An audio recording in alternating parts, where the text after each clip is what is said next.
اعوذ باللہ من الشیطان الرجیم بسم اللہ الرحمن الرحیم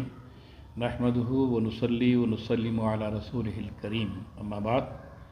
السلام علیکم ورحمۃ اللہ وبرکاتہ. ناظرین اکرام و سامعین اعزام،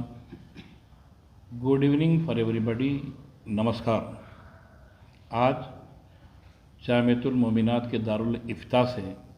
یہ مختصر سی پریس کانفرنس دی جا رہی ہے جو حالات کے پیش نظر لوگ سب میں پہلے افواہوں پر کان نہ دھریں. زبردستی کے سوشل میڈیا پر فیک جو میسیجز یا نیوزز وائرل ہوتے ہیں اس کی بغیر تحقیق کیے کہ ایک دوسرے کو نہ فارورڈ کریں اور پھر خود بھی توجہ نہ دیں. اگر کوئی ایسی توجہ دی جانے والی چیز ہو سکتی ہے تو ارباب مجاز کے پیش نظر رکھتے ہیں اس کو. دوسری چیز، کل ہمارے شہر میں جو ہمارے شہر کی شان آن بان گنگا جمنی تہذیب کے نام سے سارے ہندوستان میں جانی جاتی ہے، نہ صرف ہندوستان میں بلکہ ہندوستان کے جو باشندے دوسرے ممالک میں زندگی بسر کرتے ہیں ان کے ذریعے دوسرے ممالک میں بھی ہمارے حیدرآباد کی شان آن بان جو گنگا جمنی تہذیب کی علمبردار ہے اس کی شناخت ہے. تو الحمدللہ اسی شناخت کو برقرار رکھنے کے لیے ہندو مسلم سکھ عیسائی سارے نوجوانوں سے، سارے بزرگوں سے ہم اپیل کرتے ہیں سنی یونائٹڈ فورم آف انڈیا کی جانب سے اور جامعۃ المومنات کے مفتیان اکرام و علماء دین و شیوخین و شیوخات کی جانب سے کہ کل جمعے کے پیش نظر اور گنیش وسرجن کے پیش نظر یعنی بہت ہی خوشی کا ماحول ہوتا ہے ہر دو طرف سے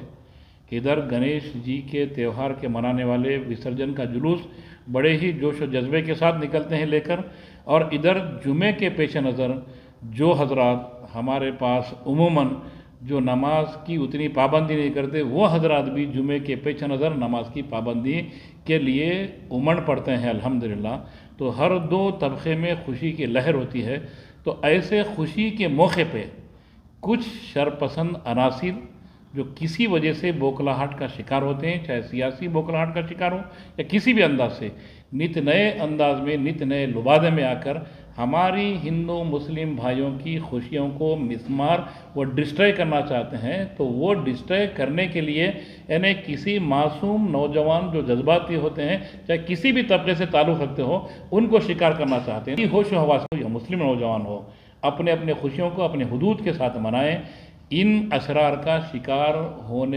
شکار کرنے کا موقع نہ دیں ان اشرار کو. یعنی بولنے کا مطلب یہ ہے کہ جب جلوس نکلتا ہے تو بڑے تحمل کے ساتھ نکالیں، ہمارے ہندو بھائیوں سے گزارش ہے. اور جب نماز جمعہ کے لیے ہمارے نوجوان نکلتے ہیں تو اب اس حالات کے تناظر میں ایک گزارش ہے ہماری، وہ بھی آپ کی اپنی بلکہ شہر کی بلکہ قوم و ملت کی بلکہ پوری انڈین کمیونٹی کی بھلائی میں کہ وہ اپنے اپنے گھروں کے پاس کے مساجد کو آباد کریں، اپنے اپنے گھروں کی مساجد میں نماز جمعہ بڑی شان و شوکت کے ساتھ ادا کر کر اطمینان کے ساتھ اپنے اپنے گھروں کو واپس ہوں اور اپنے اپنے افراد خاندان کے ساتھ اپنے گھر میں جمعے کی عید کا دن منائیں، خوشی کا دن منائیں. اور گورنمنٹ آف تلنگانہ بھی اس دن تعطیل کا اعلان کر دی ہے. تو اس تعطیل کا بھرپور فائدہ اٹھاتے ہوئے آقا دو عالم صلی اللہ علیہ وسلم پر درود پاک کے نذرانے بھیجتے ہوئے کچھ اچھا پکا کر اپنے اپنے گھروں میں کھاتے ہوئے سکون کے ساتھ زندگی گزارے، سکون کے ساتھ یہ وقت کو گزاریں. اس لیے کہ اگر ہمارے نوجوان کئی نکڑوں پر ٹھہرتے ہیں، چوراہوں پر ٹھہرتے ہیں، اب جلوس کی شکل میں جاتے رہتے ہیں اور اتفاق سے یہ شکار کیسے ہوتے ہیں میں اس کی بھی مثال پیش کر دیتا ہوں. کیوں کہ تاریخ گواہ ہے کہ آپس میں جلوسی حضرات ہمارے پاس کا کلچر ہے، چاہے ہندو بھائیوں کا جلوس ہو یا ہمارے پاس کے جو برادران وطن مسلم بھائی بھی ہیں جو برادران وطن کے ساتھ زیادہ خلط ملط رہتے ہیں ان کے پاس بھی کلچر ہے. جب کبھی کوئی خوشی کے موقع سے جلوس نکالتے ہیں تو یہ گلال یہ رنگ وغیرہ جو ہے پھینک لیتے ہیں. اب آپس میں اگر دوسرے مذہب کے ماننے والے جو جلوس سے تعلق نہیں رکھتے وہ جلوس والے آپس میں رنگ اگر پھینکم پھاکی کرتے ہیں تو وہ رنگ اگر کسی دوسرے مذہب کے لوگوں پہ پڑتا ہے تو وہ ان میں اگر صبر و تحمل نہ پایا جائے تو چھڑچھڑے انداز میں ان سے چھیڑ چھاڑ شروع ہوتی ہے کہ ارے بھائی ہمارے پر گلال پھینکا گیا، یا ڈیلیبریٹلی پھینکتے ہوں گے یا بغیر کسی سمجھے کہ آپس میں پھرتے پھینکتے ادھر پڑ جاتا ہوں گا. تو اس کی وجہ سے ویسی نوبت نہ آنے دیں. اگر ویسی نوبت کبھی آپ ٹھہر کے دیکھ رہے ہیں جلوس کو، ایک خوشی کے طریقے سے آپ استقبال کرتے ہیں جلوس کا، تو بہت اچھی بات ہے، خیر سگالی کی بات ہے، ہم آہنگی کی بات ہے، یکجہتی کو فروغ دینے والی بات ہے۔ اگر اس دوران کچھ رنگ اگر پڑتا ہے تو وہ رنگ پڑنے پہ مسکرا کر جواب دیں۔ کیوں کہ آقا دو عالم صلی اللہ علیہ وسلم کی سنت پاک، سیرت پاک ہمارے پاس موجود ہے۔ اگر کوئی غیر مسلم عورت ہو یا مرد ہو بدبودار کچرا آقا دو عالم صلی اللہ علیہ وسلم کے جسم اتھر پہ ڈالتے تو آقا مسکرا دیتے تھے، ان کے حق میں دعا گو رہتے تھے، ارے یہ تو گلال ہے، وہ بدبو سے تو اس سے بدبودار تو چیز نہیں ہوتی، اگر گڑ بھی گیا میرے ویسے چلیے سفید کپڑے پہ پڑ بھی گیا، اس کو میں دھوں گا، اگر دھونے سے نہیں نکلا، ڈرائی کلین بھی ایسے ہیں آج کل کہ بہترین کیمیکل کے ساتھ دھلائے جاتے ہیں، تو اس کو دھو لیجئے، وہ بھی نہیں صاف ہوا تو ایک ڈریس جاتا جانے دیجئے، مگر امن و امان کو برقرار رکھنے کی کوشش کریں، چراغ پانا ہو، ایک دوسرے سے الجھنا ہو۔ دوسری چیز، اب ہر محلے سے جلوس نکلیں گا اور مساجد کے سامنے سے گزریں گا تو ہمارے پاس بعض خود فتوے کی بوچھار ہوتی، جیسا کہ قبرستان میں آتے ہیں تو ہر کوئی رائے مشورہ دیتا ہے میت کو دفن کرتے ہو، تو ویسے ہی ہر کوئی، ارے بھائی باجا جا رہا ہے مسجد کے سامنے سے، اب عموماً دوسرے کوئی بھی جلوس کے چلانے والے، جلوس کے آرگنائزر بہترین انداز میں 99.9% سمجھدار لوگ ہوتے ہیں، مساجد کا احترام بھی کرتے ہیں اور قدر بھی کرتے ہیں، جذبات کا احساس بھی کرتے ہیں۔ ان میں کوئی اکا دکا، جیسا کہ میں بولا کہ اشرار میں سے کوئی ٹولہ شامل ہو کر وہ بضد رہے کہ بجانے کے لیے کوئی باتیں بجا لیتے جاتے ہیں، کتنی دیر بجاتے ہیں، 1 منٹ 2 منٹ 3 منٹ، اس پہ کوئی یہ نہیں ہے۔ اور مساجد کا احترام تو مسلمانوں کے لیے، اگر غیر مسلم بھی کرتا ہے تو ہمارے پاس ویلکم ہے، بہت اچھی بات ہے، خوش آمدید ہے۔ اگر کوئی شوشہ نکالے، نئے فتوے دیتے ہیں، اور باجے کی وجہ سے ہماری نماز ڈسٹرب ہوئی، تو میں بولوں گا کہ مولا کائنات کی وہ زندہ مثال ہے کہ مولا کائنات کو جب کسی جنگ میں پیر میں تیر پیوست ہو گیا تھا، وہ تیر کی تکلیف کی شدت ایسی تھی کہ بڑے بڑے حکماء اطباء وہ تیر کو نکالنے کی کوشش کرتے تو مولا کائنات بے چین ہو جاتے تھے، برداشت نہیں کر سکتے تھے۔ کسی نے کیا خوب پتا دیا کہ مولا کائنات جب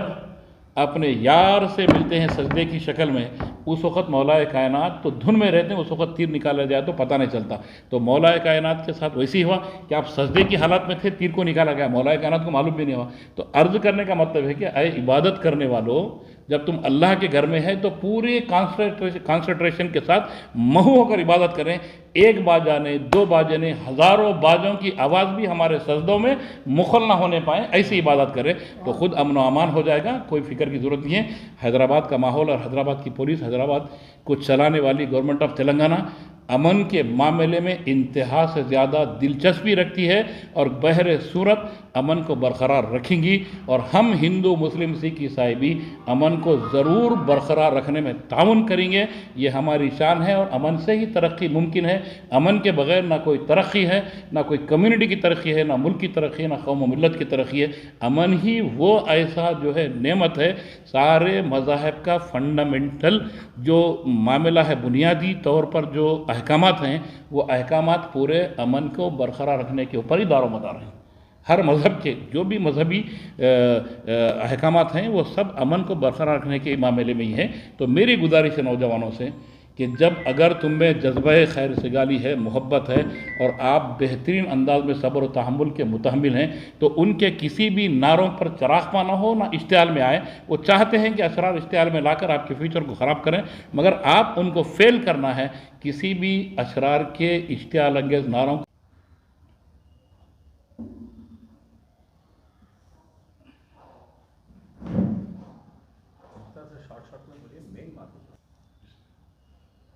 السلام علیکم ورحمۃ اللہ وبرکاتہ۔